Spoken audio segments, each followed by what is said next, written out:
Hi friends, இது வந்து new மாம்க்கான ஒரு வீடியோ தான்.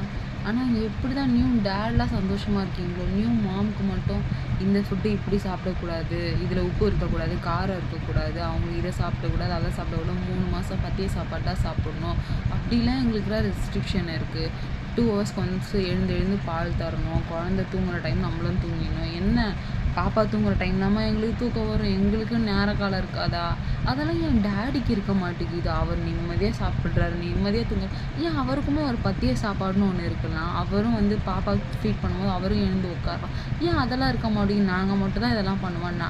நாங்கள் மாமா ஆகும்போது மட்டும் எங்களுக்கு அவ்வளோ ஸ்ட்ரகிள்ஸ் இருக்குது. நீங்கள் டேடி ஆகிறது மாதிரி ஸ்ட்ரெயிட்டாக ஒன்று வந்துடுது. அது எப்படின்னு எனக்கு தெரியவே இல்லை. எனக்கு மட்டும் தான் இந்த கஷ்டம் இருக்கா? நீங்கள் எல்லோரும் அந்த மாதிரி தான் கஷ்டப்படுறீங்களா? இல்லை எனக்கு இது வந்து நார்மல் தானா? இது வந்து எப்படி சொல்கிறது? இதெல்லாம் நார்மலான ஒரு விஷயம் தான். ஆனால் இது வந்து இதெல்லாம் மாம்க்கான ஒரு உரியது. எங்கள் அம்மாலாம் இப்படி தான் இருக்குது காலங்காலமாக அப்படி சொல்கிறாங்க. அதெல்லாம் எப்படி காலங்காலமாக இப்படி தான் இருக்குமா?